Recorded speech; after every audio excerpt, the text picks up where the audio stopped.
friends, welcome to MS Kitchen. Video தொடர்ந்து skip பண்ணாம பாருங்க. சேனலை ஃபர்ஸ்ட் டைம் பார்க்கறதா இருந்தா subscribe பண்ணிட்டு கூடவே பக்கத்துல உள்ள பெல் ஐகானை கிளிக் பண்ணிட்டு ஆல் கொடுத்துக்கோங்க. வாங்க வீடியோக்குள்ள போலாம். இன்றைக்கி நம்ம இந்த வீடியோவில் என்ன பார்க்க போகிறோம் அப்படின்னா ஆட்டுக்கால் வச்சு ஒரு ஈஸியான டேஸ்டான சாம்பார் ரெடி பண்ண போகிறோம். ரொம்பவே சூப்பராக இருக்குங்க இந்த சாம்பார். நீங்கள் இதே மாதிரி ட்ரை பண்ணி பாருங்கள்.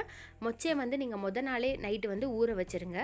அடுத்த நாள் காலையில் நம்ம இந்த சாம்பார் வைக்கிறதா இருந்தோம்னா ஆட்டுக்காலை குட்டி குட்டி பீஸாக கட் பண்ணிவிட்டு குக்கரில் வேக வச்சு எடுத்துக்கோங்க. உப்பு தண்ணி ஆட் பண்ணிவிட்டு வேக வச்சு எடுத்துக்கோங்க. அதே தண்ணியில் நம்ம ஊற வச்சுருந்த மொச்சையும் நம்ம குக்கரில் ஆட் பண்ணிக்கலாம். நீங்கள் அடுப்பை ஃபுல்லாக வச்சுட்டு கொஞ்சம் நேரம் அது கொதிக்க வச்சுக்கோங்க. கொதிச்சுட்டு இருக்கும் போதே மொச்சை ஆட் பண்ணிக்கோங்க ஊற வச்சுருந்ததை. அடுத்து நம்ம இது கூட தேவையான அளவு பருப்பு ஆட் பண்ணிக்கலாம். சாம்பாருக்கு எவ்வளோ வேணுமோ அதுக்கு தகுந்த மாதிரி நீங்கள் பருப்பு ஆட் பண்ணிக்கோங்க. பருப்பை சேர்த்ததுக்கப்புறம் இதை மிக்ஸ் பண்ணி விட்டுக்கலாம். இப்போ இது கூட வெங்காயம், தக்காளி, அது கூட நம்ம பச்சை மிளகாய், பூண்டு ஆட் பண்ணிக்கலாம். இதெல்லாம் நீங்கள் இப்போது சாம்பாருக்கு எப்படி ஆட் பண்ணிக்குவீங்களோ அதே மெத்தடில் ஆட் பண்ணிக்கோங்க. 2 தக்காளி, 1 வெங்காயம் இது எல்லாத்தையும் நான் கட் பண்ணிவிட்டு ஆட் பண்ணியிருக்கேன். பூண்டு ஒரு 5 பூண்டு இது கூட ஆட் பண்ணியிருக்கேன். பூண்டு சேர்த்தாச்சு. இப்போ இது கூட கொஞ்சமாக மல்லித்தலை ஆட் பண்ணிக்கலாம். இது கூடவே 1/2 ஸ்பூன் கிட்ட மஞ்சள் தூள் சேர்த்துக்கலாம். மஞ்சள் தூள் சேர்த்ததுக்கப்புறம் இப்போ நம்ம இது விசில் வச்சு வேக வச்சு எடுத்துக்கலாங்க. மொச்சை பருப்பு எல்லாம் ஆட் பண்ணியிருக்கனால அதுக்கு தேவையான அளவு கிட்ட விசில் வச்சு வேக வச்சு எடுத்துக்கோங்க.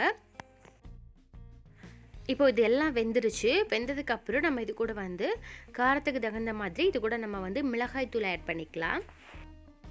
மிளகாய் தூள் சேர்த்ததுக்கப்புறம் கொஞ்சம் நேரம் மிக்ஸ் பண்ணி விட்டுட்டு கொஞ்சம் நேரம் அதை நல்லா கொதிக்க விடுங்க. இப்போ இது கூடவே நம்ம முருங்கைக்காய் ஆட் பண்ணிக்கலாம். மிளகாத்தூள் சேர்த்துட்டு நல்லா கொதிச்சிருச்சு. இந்த டயத்தில் நம்ம இது கூட முருங்கைக்காய் ஆட் பண்ணிக்கலாம். முருங்கைக்காவை நம்ம குக்கரில் விசில் வச்சுலாம் வேக வைக்கல, நார்மலாக வேக வச்சுருக்கோம். இது நல்லா வெந்துருச்சு. இப்போ நம்ம இதை தாளிக்கிறதுக்கு ரெடி பண்ணலாம்.